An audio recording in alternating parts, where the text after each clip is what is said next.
Hi, Catherine. Are you here?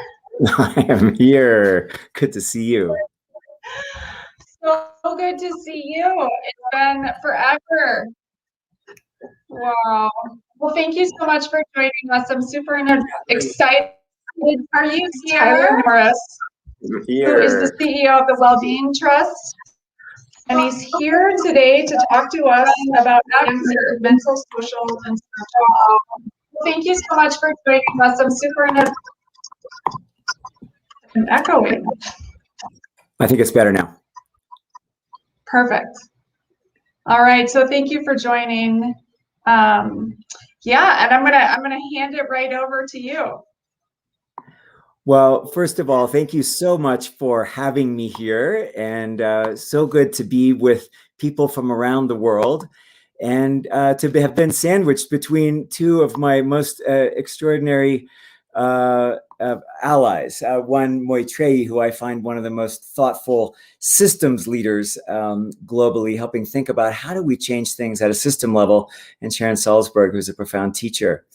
I want to greet everyone from the Sawtooth Mountains of central Idaho, where I recently moved back to the lands of my childhood. These lands, though, being the unceded and occupied lands of the Shoshone and Bannock and Nez Perce and Paiute people. But in honoring this rich multi-day experience that's before us here on the sources and the sustainers of true happiness and well-being, really a celebration of life and living. And before I talk about my roles as the CEO of a leading mental health foundation trying to advance a social movement in the United States, or my role as the chair of Naropa University, where we're helping engage and activate the artists and healers and activists of the future rooted in loving kindness and mindfulness. I want to speak from my own experience, my own journey up the headwaters of how do I find well-being, and how do I build my resilience, and how do I work with my anxieties and my depressions and my thoughts. As a child, I had the opportunity here in Idaho to be what we might call a free-range kid, immersed in nature as a way of living, as the basis for living, as part of who we were as a family and an economy, not just a place to visit or a place to go as nature.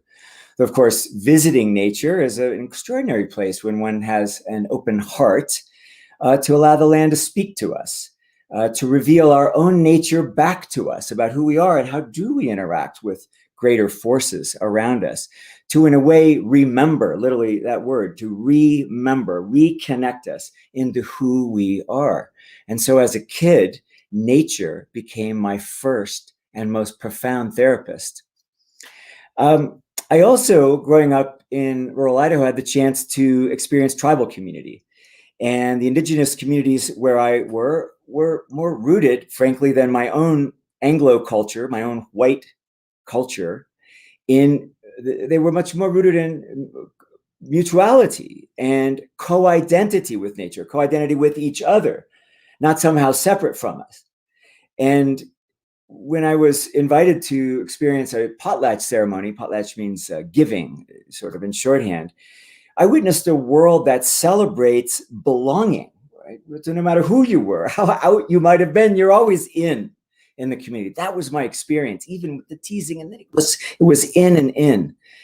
And that the notions of wealth or what community was about wasn't measured by net worth, but rather by a combination of spiritual qualities, if you will, by one's behavior as well as material goods. And in fact, leaders were selected for their ability to take care of the tribe by sharing their wisdom as wealth, identity in community, not identity in separate self, value of being human in community. There's so much as we think about what our First Nations and Indigenous brothers and sisters have to teach us about resilience. And I'd like here again to evoke the word respect. Respect, to look again at what those knowledge and gifts are of a culture that celebrates us and where we can be engaged. Catherine, as you know, it took me about 50 years to move back to my hometown. One of the reasons is that I left as soon as I could after graduating from high school, both to pursue a future out of a small town without many jobs, but also, frankly, to get past my shame. Because at age 14, as a kid, with a friend, fueled by alcohol and a growing addiction and losing our way, and frankly, a community that was a bit asleep at the switch at that period, we went on a bit of a daily rampage on a Mother's Day, just to put it in context, and did damage to our school and to the community. About 3 weeks later, what today would have been a felony. About 3 weeks later, there's a community meeting. We're a small rural town. It was just horrifying with my friend David and I and our parents. And I remember the principal of the school and the judge and the police chief in the front of the room. Any kids that would do this to this school, Sam Hazard went on, needs this school, needs this community. David and I were like, and community saved my life that day, because we were given a plan for restitution and reconciliation and a way to heal in our community. A way to do today, as white kids in a rural community, or my other home in Oakland, California, Black and brown kids, we call that diversion. And it doesn't happen like that. And it shouldn't be that a privileged white kid in a rural community should get that, when in fact, by the grace of Judge Alban and our teachers that day, here I am before you, leading the leading mental health foundation in the country. So I went on from that to really focus on how to build healing rooted in community. My early 20s, about 7 years later than that scene of the crime, I helped start something called Step Denver that was rooted in community to help men and women at times stay sober and go to work every day. Remember the day we were eyeing an old A&P supermarket across the street that was vacant, and we went to the Disabled American Veterans and convinced them, we had all these veterans, and we convinced them to give us the building for 10 years if we could renovate it. It was 30,000 square feet. It was sort of impossible. I remember they said yes. We walked out of the meeting and we went, oh my God, how are we going to do this?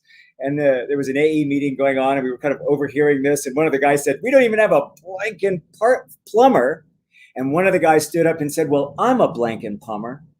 And a guy stood up next to him and said, well, I'm a blanket electrician, and my electrical company used to be one of the leading ones in Denver. And we found that every skill set we needed to refurbish that building was in the program. And it changed my perspective of where assets lay and where gift lay and what it means to be tempered by fire through recovery, through healing, with community as our guide. So shifting hats for a moment, fast forwarding some decades, leading a philanthropy focused on how do we measurably improve mental health, reduce addiction, and reduce deaths from anxiety, depression, and suicide, from alcohol, opioids, and suicide. I turn to our kids and say, well, what should it be? And in fact, my kids asked me, what are you in fact doing? So with Wellbeing Trust, founded by the Providence Health System about 5 years ago, we are focused on saving 100,000 lives from the deaths of despair. And I know, Catherine, you've talked about that as not only hopelessness and helpfulness, as we talked about at Step Denver a little bit earlier, but how do you build a social movement? So building on the data of doubling every decade rates of deaths of despair, and that expected to double again in the next decade, and maybe over 80,000 US deaths just in the past decade due to the fallout from COVID. We knew we needed to take a systems approach. In fact, this is the data from Robert Graham Center that illustrates that expected deaths of perhaps about another 80,000 lives. And then if we think more deeply, and I go back to my own experience where shame and taboos and secrecy sort of kept me from evolution. I didn't even tell that story until I was well into my 50s, frankly, so shamed by my early childhood that I think about those adverse child events and adverse community experiences and the way we self-medicate. No wonder we do all this, because we've got to open the safety to talk about who we are and what we're experiencing, the honesty of our feelings, and frankly, the ability to be human. So we have a systemic approach to address the individual factors, systemic factors, social factors, just as Moitrey was so beautifully describing earlier. And that's really where we come from. Yes, we have to change policies and practices and flows of resources, right? Organizational practices, public policies, and investment capital. And we need to build relationships to do it. But how are we thinking about dose-sufficient change that isn't tinkering around the margin, but in fact is capable of saving lives? So our focus, get the care right, increase access to care, and create the conditions for well-being in the first place. Those of you who are interested in the consensus US framework for what many of the leading mental health, addiction, and well-being organizations are using, here it is. The framework for excellence. It's rooted in 3 parts: community, coverage, and care. The vital conditions for well-being. Historically, these have been called the social determinants of health. 40 years later, I think we can upgrade the language. These are the conditions that everyone needs to be able to flourish, right? So that communities can be gardens to grow people in. Last year, working with the CDC Foundation, we crowdsourced over 100 brilliant multi-solvers that are concurrently renewing civic life, economic life, and the social emotional well-being of people. I encourage you to go to thriving.org to learn more about those multi-solver strategies in communities. We worked with the de Beaumont Foundation last year to help build strategies of what can communities do with their parks, with workforce, in treatment modalities to actually address mental health issues in a systemic way in the times of COVID. Wellbeing Trust has helped shape some of the funds that have been allocated, the $9 billion as part of the 1.9 million stimulus strategy, with our partners through Healing the Nation, which brings that forward. And in fact, back to that, also California SB 855 that increased access to mental health and addiction care for 13.5 million Californians last November. Governor Newsom signed into law, may save an additional 20,000 lives. And no wrong door. Wherever you are, access to integrated whole person care with the assessment and referral to non-medical needs. One of my favorites is Be Well Orange County in Orange County, California. Crisis stabilization unit at the center, but it's really a wellness hub that connects it to food security and housing and therapy and community and peer groups of all forms, really expanding what is a clinical community ecosystem. So it's not just about the prescribers and how do we build more professionals, as important as that is. And then most importantly, what our work has been is we reverse engineered social movement theory on the last social movements, from environment to suffrage to marriage equality to civil rights, and identify these 7 areas. And partnering with the folks that you see on the right, we help build mindful philanthropy to bring more money into the mental health field and focus it on what works. We helped launch Inseparable to be the first 501c4 in the US to really take the gloves off and advocate for mental health policy at the state and federal level. And other linkages like with Active Minds and Young Invincibles and others to help build this national movement.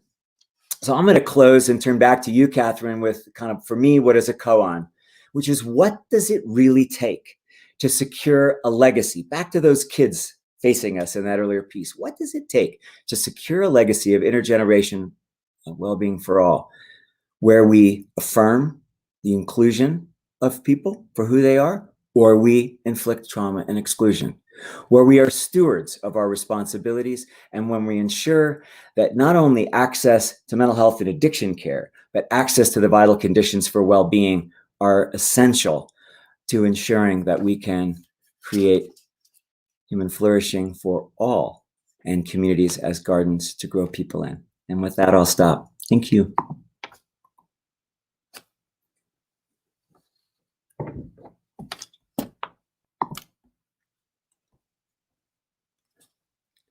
You're on mute. You might be on mute. Thank you. There you are. It's the first time I've done that. But thank you so much. I always love to hear you talk, and I get so much out of it every time. So I appreciate it so much. The one key for me thing in your talk, and just something that really stood out to me, is just, well, first the connection, but the safety. Like how we have to feel safe as humans.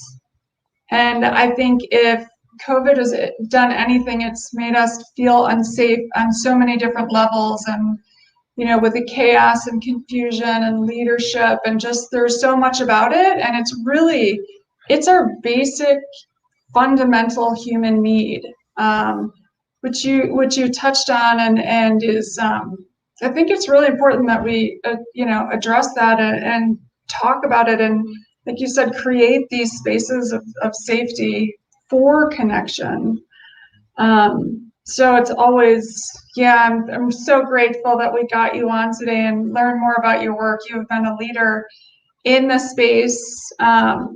You know, well-being, trust, and safety is all about trust too. So, yeah, thank you for joining us today. I appreciate you bringing up to safety. I think safety is base camp, whether it's safety in our communities and environment and going to our schools, or the safety to be who we are, LGBTQI, to be someone who struggles with addiction, to be someone who's sad, is the beginning of healing. As a chaplain, I know that the most important thing I can do is to create a safe space. So let's all do that. We can all do that. We can all do that every day by just opening our heart. Absolutely. Well, thank you so much for joining us today. Great to see you. Thank you, Catherine. Blessings. Look forward to the next session. Take care. Thanks.